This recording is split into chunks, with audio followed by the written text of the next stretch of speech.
India voice, आपकी सोच, आपकी आवाज। नमस्कार, आप देख रहे हैं इंडिया वॉइस और मैं हूं आपके साथ पुष्पेंद्र चौधरी। बुलेटिन की शुरुआत करेंगे। क्रिकेटर वैभव सूर्यवंशी को राष्ट्रपति द्रौपदी मुर्मू ने प्रधानमंत्री राष्ट्रीय बाल पुरस्कार से सम्मानित किया है। एक विस्फोटक बल्लेबाज के रूप में अंतर्राष्ट्रीय स्तर पर तेजी से उभर रहे बिहार के वैभव सूर्यवंशी हर फॉर्मेट में काफी शानदार बल्लेबाजी कर रहे हैं। प्रधानमंत्री राष्ट्रीय बाल पुरस्कार हर साल 5 से 18 साल की उम्र के बच्चों को दिया जाता है। इस साल ये अवार्ड कुल 20 बच्चों को दिया गया है, जिनमें से एक 14 साल के वैभव सूर्यवंशी भी हैं। अवार्ड में एक मेडल, 1 लाख रुपए का कैश और 10,000 के बुक वाउचर और एक सर्टिफिकेट दिया जाता है। बता दें कि 26 दिसंबर को वीर बाल दिवस के रूप में मनाया जाता है। इस अवसर पर वीरता, कला और संस्कृति, पर्यावरण, नवाचार, विज्ञान और प्रौद्योगिकी, सामाजिक सेवा और खेल जैसे क्षेत्रों में असाधारण प्रतिभा का प्रदर्शन करने वाले बच्चों को प्रधानमंत्री राष्ट्रीय बाल पुरस्कार से सम्मानित किया जाता है।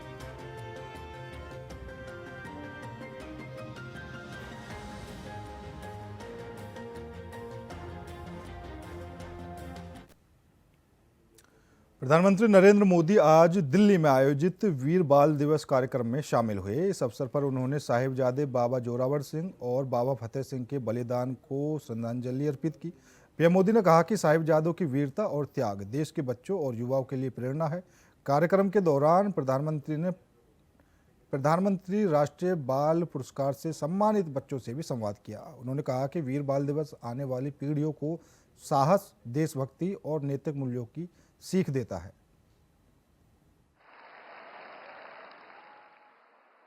जैन अल्फा भी है,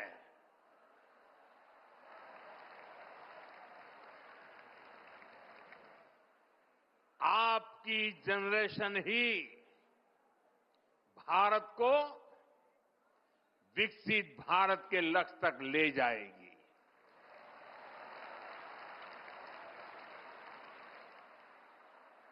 मैं जैन जी की योग्यता, आपका आत्मविश्वास देखता हूं, समझता हूं और इसलिए आप पर बहुत भरोसा करता हूं।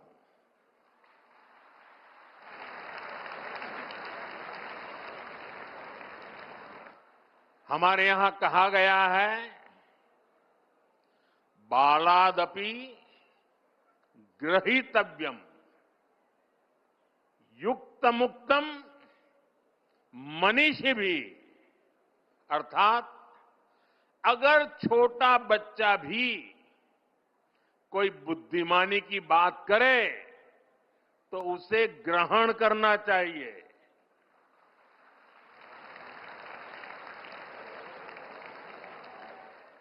यानी उम्र से कोई छोटा नहीं होता और कोई बड़ा भी नहीं होता। आप बड़े बनते हैं अपने कामों और उपलब्धियों से।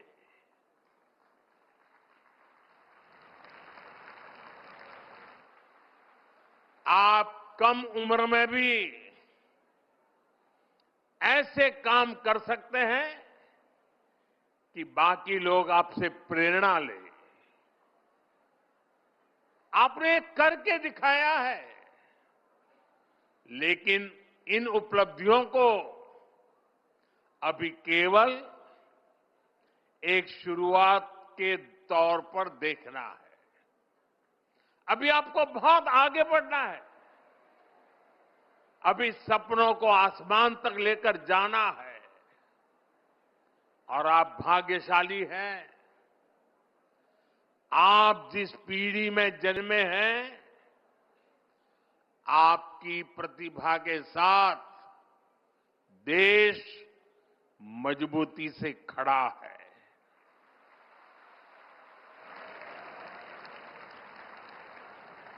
पहले युवा सपने देखने से भी डरते थे, क्योंकि पुरानी व्यवस्थाओं में ये माहौल बन गया था कि कुछ अच्छा हो ही नहीं सकता। चारों तरफ निराशा निराशा के वातावरण बना दिया गया था।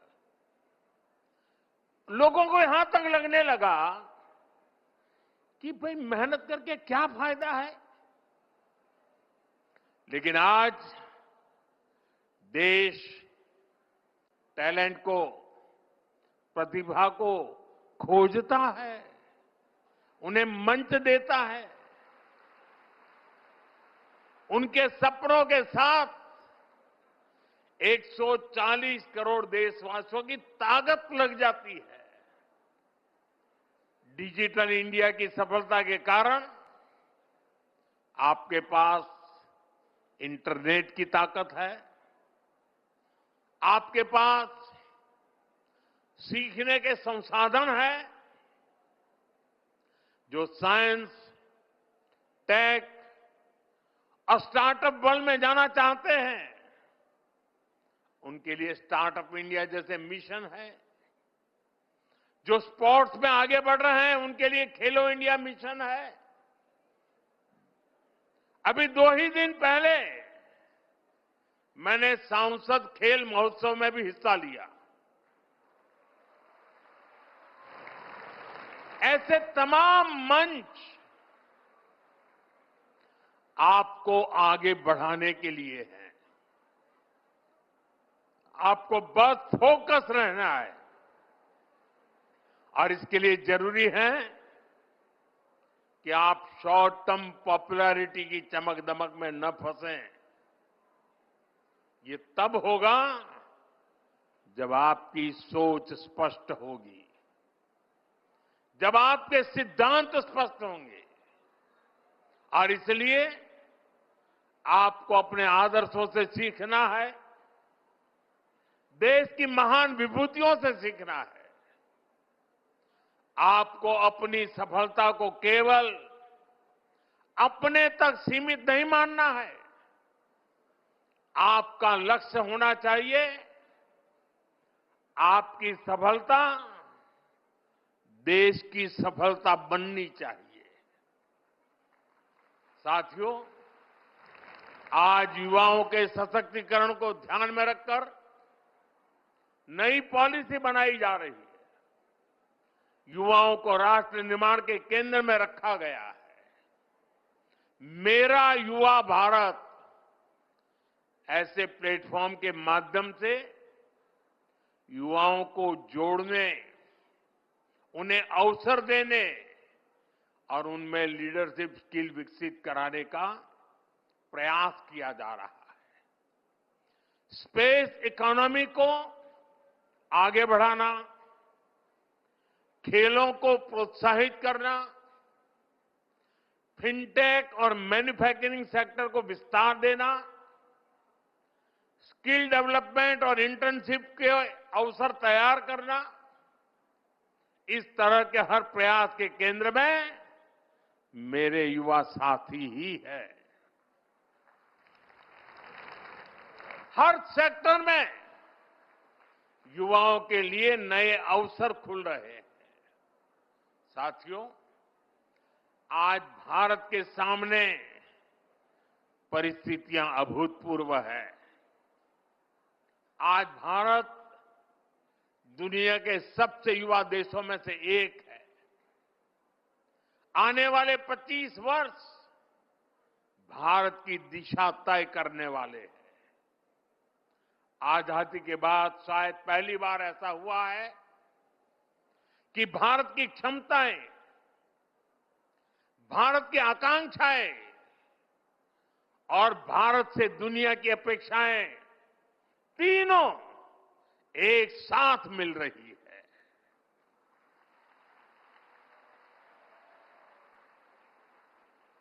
आज का युवा ऐसे समय में बड़ा हो रहा है। फिलहाल रुकेंगे छोटे से ब्रेक के लिए। ब्रेक के बाद खबरों का सिलसिला लगातार जारी है। ब्रेक के बाद एक बार फिर आप सभी का स्वागत है। रुक करेंगे अगली खबर का। केंद्रीय गृह मंत्री अमित शाह ने नई दिल्ली में राष्ट्रीय जांच एजेंसी द्वारा आयोजित काउंटर टेररिज्म कॉन्फ्रेंस का उद्घाटन किया। इस सम्मेलन में देश की आंतरिक सुरक्षा, आतंकवाद से निपटने की रणनीतियों और एजेंसियों के बीच समन्वय पर विस्तार से चर्चा की गई। अमित शाह ने कहा कि आतंकवाद के खिलाफ लड़ाई में केंद्र और राज्यों की संयुक्त भूमिका बेहद महत्वपूर्ण है। उन्होंने सुरक्षा एजेंसियों को तकनीक, खुफिया जानकारी और कानूनी ढांचे को और मजबूत करने पर जोर दिया।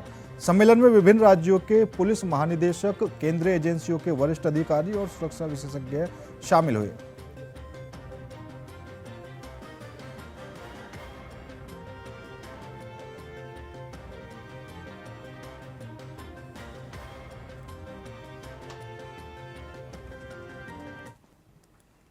राजधानी लखनऊ में वीर बाल दिवस के अवसर पर कार्यक्रम का आयोजन किया गया। इसमें मुख्यमंत्री योगी आदित्यनाथ ने भी हिस्सा लिया। इस मौके पर सीएम ने कहा कि प्रधानमंत्री नरेंद्र मोदी ने देश भर के सिखों की आवाज सुनी। उनके समर्पण का सम्मान करते हुए 26 दिसंबर को वीर बाल दिवस घोषित किया। इसे पूरे देश में एक राष्ट्रीय कार्यक्रम के रूप में मनाया जा रहा है। दसम गुरु गोविंद सिंह जी महाराज के 4 साहबजादों की स्मृति को स्मरण करने के लिए, उनके प्रति कृतज्ञता ज्ञापित करने के लिए मेरे सामने मुख्यमंत्री बनने के पहले भी और मुख्यमंत्री बनने के उपरांत भी जब ये प्रस्ताव आते थे कि वीर बाल दिवस का आयोजन होना चाहिए, तो एक संजोग बना था। प्रथम गुरु नानक देव जी महाराज की प्रकाश 550वें प्रकाश पर्व के शुभ अवसर पर इसी मुख्यमंत्री आवास में जब कार्यक्रम संपन्न हो रहा था, उस समय हम लोगों ने तय किया था कि वीर बाल दिवस का कार्यक्रम भी यहां का एक कार्यक्रम बने और 2020 से 27 दिसंबर की तिथि को गुरु गोविंद सिंह जी महाराज के जो 4 साहबजादे थे, बड़े साहबजादे बाबा अजीत सिंह, बाबा जुझार सिंह, 27 दिसंबर को उन्होंने अपना बलिदान दिया था। आदरणीय प्रधानमंत्री जी ने देश भर के सिखों की आवाज को सुना और स्वदेश और स्वधर्म के लिए उनके योगदान के प्रति कृतज्ञता ज्ञापित करने के लिए 26 दिसंबर को आदरणीय प्रधानमंत्री जी ने जो बाबा जोरावर सिंह और बाबा फतेह सिंह के बलिदान का दिवस है, इस तिथि को वीर बाल दिवस के रूप में पूरे देश के अंदर एक राष्ट्रीय समारोह के रूप में आयोजित किया। मैं सबसे पहले गुरु गोविंद सिंह जी महाराज के इन 4 साहबजादों के प्रति, बाबा अजीत सिंह, बाबा जुझार सिंह, बाबा जोरावर सिंह, बाबा फतेह सिंह, इन सब की स्मृतियों को मैं कोटि कोटि नमन करते हुए आदरणीय प्रधानमंत्री जी के प्रति हृदय से आभार व्यक्त करता हूं कि उन्होंने इतिहास को जीवंत करके आने वाली पीढ़ी के लिए एक नई प्रेरणा दी है। खबर सीतापुर से है, जहां जिलाधिकारी राजा गणपति आर सामुदायिक स्वास्थ्य केंद्र का औचक निरीक्षण करने पहुंचे। जिलाधिकारी ने लगभग 1 घंटे तक स्वास्थ्य सुविधाओं का निरीक्षण किया। जिलाधिकारी के आने की भनक लगते ही भारी संख्या में फरियादी अस्पताल पहुंचे। वहीं ध्यान तोल नहीं होने के चलते परेशान किसानों ने जिलाधिकारी राजा गणपति आर से मंडी का निरीक्षण करने की भी गुहार लगाई। सभी की शिकायतें सुनकर डीएम ने शिकायतों का जल्द समाधान होने का आश्वासन दिया है। डीएम ने आज स्वास्थ्य केंद्र का निरीक्षण किया।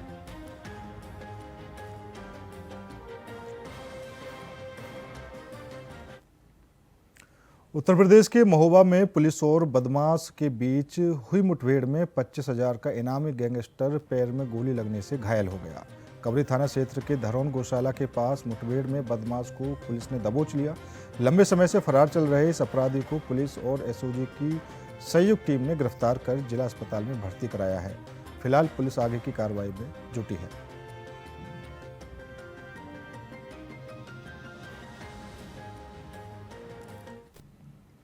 खबर हरदोई के कोतवाली क्षेत्र की है, जहां चलती कार देखते ही देखते आग के गोले में तब्दील हो गई। कार में आग लगने से अफरा तफरी का माहौल मच गया और चालक ने कूदकर किसी तरह से अपनी जान बचाई। स्थानीय लोगों ने काफी मशक्कत के बाद आग पर काबू पाया।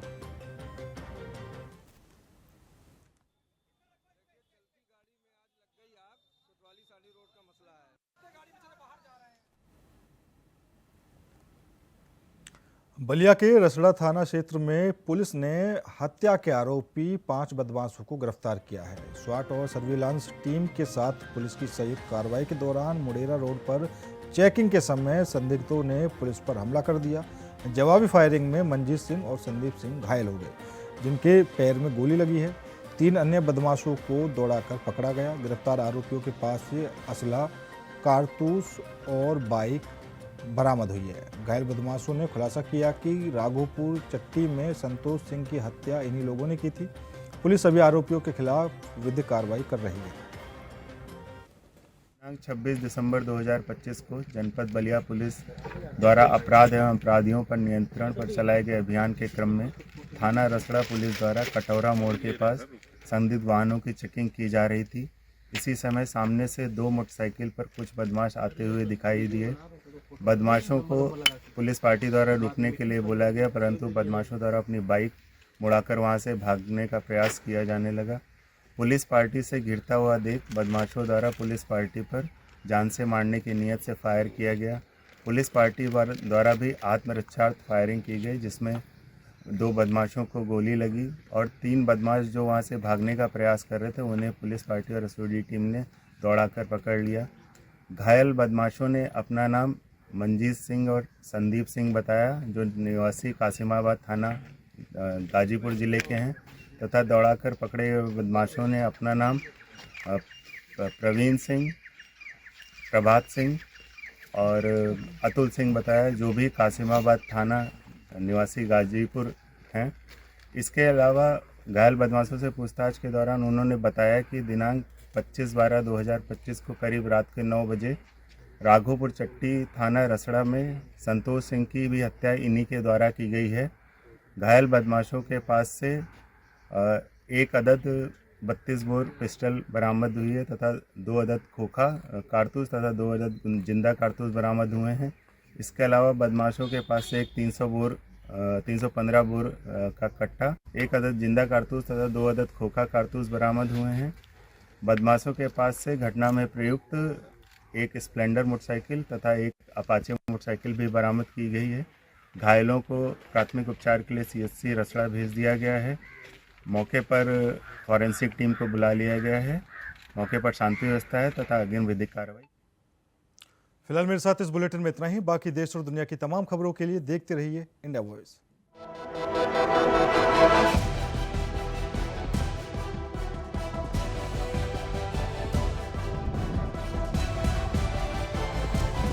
इंडिया वॉइस, आपकी सोच, आपकी आवाज।